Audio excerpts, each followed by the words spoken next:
दोस्तों, मैं रीनू गुप्ता जिंदगी बनाए आसान चैनल में आपका स्वागत करती हूँ। छठ पूजा भारत में भगवान सूर्य की उपासना का सबसे प्रसिद्ध हिंदू त्योहार है।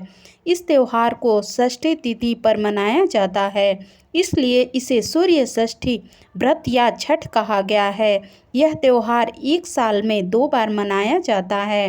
पहली बार चैत महीने में और दूसरी बार कार्तिक महीने में।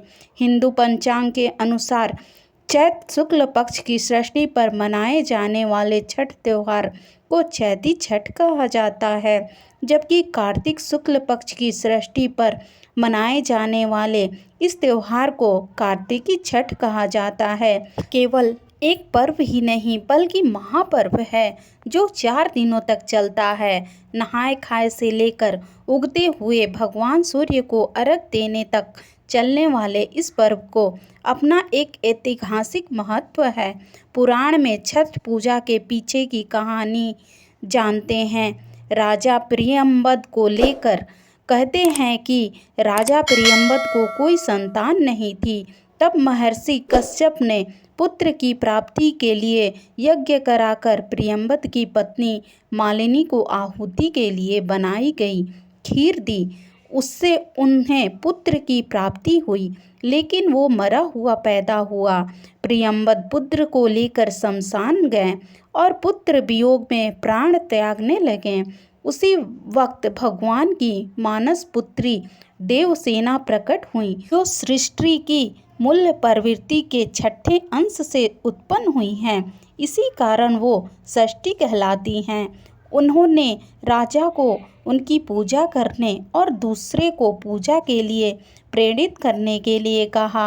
राजा प्रियंवद ने पुत्र इच्छा के कारण देवी सृष्टि की व्रत किया और उन्हें पुत्र की प्राप्ति हुई।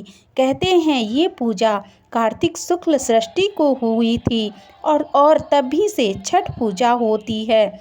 इस कथा के अलावा एक कथा और है, राम सीता जी से भी जुड़ी हुई है। पौराणिक कथाओं के मुताबिक जब राम सीता 14 वर्ष के वनवास के बाद अयोध्या लौटे थे, तो रावण वध के पाप से मुक्त होने के लिए उन्होंने ऋषि मुनियों के आदेश पर राज्य सूर्य यज्ञ करने का फैसला किया। पूजा के लिए उन्होंने मुदल ऋषि को आमंत्रित किया। मुदल ऋषि ने माँ सीता पर गंगाजल छिड़ककर पवित्र किया और कार्तिक के शुक्ल पक्ष की षष्ठी तिथि को सूर्य देव की उपासना करने का आदेश दिया, जिसे सीता जी ने मुदल ऋषि के आश्रम में रहकर 6 दिनों तक सूर्य देव भगवान की पूजा की थी। और मान्यता के अनुसार पर्व की शुरुआत महाभारत काल में हुई थी। इसकी शुरुआत सबसे पहले सूर्यपुत्र कर्ण ने सूर्य की पूजा करके की थी। कर्ण भगवान सूर्य के परम भक्त थे और वो रोज घंटों कमर तक पानी में खड़े होकर सूर्य को अर्घ देते थे। सूर्य की कृपा से ही वह महान योद्धा बने। आज भी छठ में अर्घ देने का यही परंपरा प्रचलित है। छठ पर्व के बारे में एक और कथा भी है। इस कथा के मुताबिक जब पांडव अपना सारा राजपाट जुए में हार गए, तब द्रौपदी ने यह छठ व्रत रखा था। इस व्रत से उनकी मनोकामना पूरी हुई थी और पांडवों को अपना राजपाट वापस मिल गया था। लोक परंपरा के मुताबिक सूर्यदेव और छठी मैया का संबंध भाई बहन का है, इसलिए छठ के मौके पर सूर्य की आराधना फलदायी मानी गई है।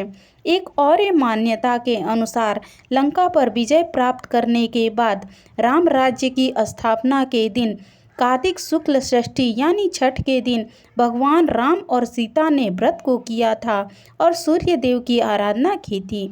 सप्तमी को सूर्य देव के समय फिर से अनुष्ठान कर सूर्य देव से आशीर्वाद प्राप्त किया था। परंपरा के अनुसार छठ पर्व को स्त्री और पुरुष समान रूप से रख सकते हैं। छठ पूजा की परंपरा और उसके महत्व का प्रतिपादन करने वाली पौराणिक और लोक कथाओं के अनुसार यह पर्व वैदिक शुद्धता और पवित्रता का पर्व है। पर्व के संबंध में पौराणिक मान्यताओं के अनुसार छठ उत्सव के केंद्र में छठ व्रत है एक कठिन तपस्या की तरह है। यह प्रातः महिलाओं द्वारा किया जाता है, किंतु कुछ पुरुष भी यह व्रत रखते हैं। छठ पर्व के लिए बनाए गए कमरे में व्रती द्वारा फर्श पर एक कंबल या चादर के सहारे ही रात बिताई जाती है।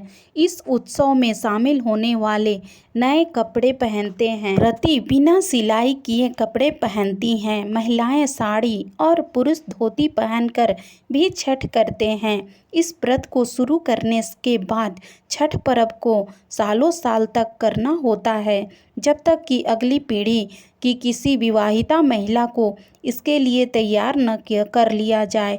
घर में किसी की मृत्यु हो जाने पर यह पर्व नहीं मनाया जाता है। तो मेरी जानकारी आपको थोड़ी सी भी अच्छी लगी हो तो वीडियो को लाइक और चैनल को सब्सक्राइब कर बेल आइकन प्रेस करें, ताकि मेरी दी गई ऐसी ही हर जानकारी आप तक पहुंचती रहे। इस वीडियो के लिए इतना ही। मिलते हैं अगली वीडियो में। वीडियो देखने के लिए धन्यवाद।